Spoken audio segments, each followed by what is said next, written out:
Hi everybody, my name is Quinn Hirschi and I'm a graduate student in social psychology. So just to give you a little bit of background about my talk, I had originally proposed to investigate how the Unite the Right rallies that occurred in Charlottesville last summer would impact underrepresented minority students' sense of social belonging in a local high school here in Charlottesville. However, because of the sensitivity of the topic, administrators at our partner school here in Charlottesville asked us not to ask students any questions at all about the rallies. So the focus of my talk today is going to be a little bit different than I'd initially intended. More specifically, I'm going to be talking about a study conducted in a second partner high school in Harrisonburg, in which we asked high school students there about their memories of the Unite the Right rallies in Charlottesville last summer. So, as you all know, on August 11th and 12th, white supremacists and neo-Nazis descended upon Charlottesville in the largest and most organized alt-right demonstration our nation has seen in decades. The white supremacists wielded firearms and Confederate flags as they chanted "Blood and Soil" and "White Lives Matter," among other things. A white supremacist pummeled a crowd of counter-protesters with his car, murdering Heather Heyer and leaving 19 others injured. And 15 additional injuries were reported in association with the rallies. This happened in our own community, but it affected people from all over the country and world. And to this day, the rallies are the first thing that come to many people's minds when they think of Charlottesville. Given that these events were deeply impactful for those in our own community, as well as those around the world, we wanted to understand how specifically they affected adolescents in a neighboring community only about 70 miles away. So the present study was conducted in Harrisonburg, which is a city of about 50,000 people. It's home to James Madison University and Eastern Mennonite University. Thousands of immigrants have settled there over the past few decades, and Harrisonburg City public school students speak over 55 languages in addition to English, with over 1/3 identifying as ESL learners. Indeed, both Rosetta Stone and the multilingual "Welcome Your Neighbor's Yard" sign originated in Harrisonburg. So when thinking about how the Unite the Right rallies that occurred in Charlottesville affected adolescents in Harrisonburg, I want to first consider how psychological theory can inform this question. The first theory I want to discuss is psychological distance theory, which postulates that the farther away an object is in time, place, social distance, or hypothetical distance from our own direct experience, the more abstract thought we require to understand that object. So, for example, consider an adolescent who lives in Charlottesville who has tons of direct experience with UVA grounds and the downtown mall.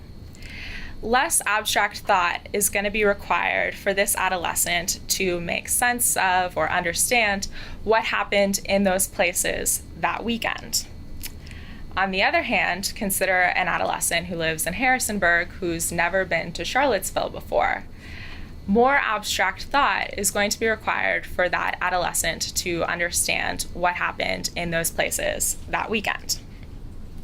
Thus, we hypothesized that adolescents in a neighboring community who had less direct experience with Charlottesville previously might be less impacted by these events and therefore less likely to remember them 5 to 6 months later. The second psychological concept I want to discuss is group membership. Social identity theory postulates that social identity is a psychological connection to a particular group. Turner and colleagues have said that self-categorization is the act of seeing oneself in terms of a salient group membership. And intergroup emotions theory, proposed by Diane Mackey and colleagues, has said that intergroup emotions are the emotions people experience when they're self-categorized, so when they're thinking of themselves in terms of their salient group membership. It's important to note that in this framework, it's not simply that people are feeling increased empathy for their fellow group members. Rather, they're experiencing their emotions in the same way as those who are directly affected by the situation. So we hypothesized that adolescents who belonged to a group that was directly affected by the rallies might have had a stronger emotional reaction to the rallies and therefore be more likely to remember them 5 to 6 months later. So taking psychological distance theory and theories about group membership together, we hypothesized that adolescents who had more direct experience with Charlottesville and who identified with a group that was directly affected by the rallies would be more likely to remember them. To test our questions, we surveyed 129 9th and 10th graders at a public high school in Harrisonburg. The majority of the sample identified as Hispanic or Latino. 64% said that English was not their first language, and 73% qualified for a free or reduced price lunch. This study was conducted in January and February 2018. Students completed a 20-minute survey during their regularly scheduled classroom time via pen and paper. And they were all compensated with a $5 McDonald's gift card, which they were very thankful for, so thank you, PVI. We measured students' direct experience with Charlottesville by asking about their number of previous visits to Charlottesville, as well as whether or not they had any family or friends who lived in Charlottesville. We asked about whether students identified with a group that was directly affected by the rallies by asking about the races and ethnicities that students self-identified with. Finally, we asked students this simple question: do you remember the Unite the Right rallies that took place in Charlottesville, Virginia on August 11th and 12th? And we thought that reminding them that it occurred last summer could help jog their memory. Is it faded? Can you see it? Yeah, we can see. Okay. So the first trend we noticed in the data was actually that only 32% of the students remembered the rallies at all, which means 68% had no memory. So the number of students who remembered was much lower than we had expected. And I will return to possible explanations for that in the discussion. But for now, I want to consider the factors that contributed to greater remembrance for those who did remember. So first, we examined the effect of direct experience with Charlottesville by looking at the relationship between number of previous visits to Charlottesville and the number of students who remembered. We found that students who visited 6 or more times were significantly more likely to remember than those who had visited 5 or fewer times. So as you can see, only 1 out of 27 students who visited 5 or fewer times remembered, so that's only 4%. Whereas 37 out of 94 who'd visited 6 or more times remembered, and that's 39%. So this provides support for our theory that physical distance plays an important role in adolescents' remembrance of the rallies. We further investigated the effect of direct experience with Charlottesville by looking at the relationship between whether students had any family or friends here and memory of the rallies. We found that students who had any family or friends here were significantly more likely to remember than those who had no family or friends here. Specifically, 20 out of 87 students who did not have family or friends here remembered, so that's 23%, whereas 17 out of 32 who did have family or friends here remembered, that's 53%. This provides support for our theory that social distance plays an important role in adolescents' remembrance of the rallies. Next, we investigated the effect of identifying with a group directly affected by the rallies by looking at the relationship between the races and ethnicities students self-identified with and their memory of the rallies. Although we initially intended to examine the relationship between belonging to any underrepresented minority group and memory of the rallies, we noticed that Black and African American students were significantly more likely to remember than students who self-identified as any other race or ethnicity. Specifically, 9 out of 14 students who identified as Black or African American remembered, so that's 64%.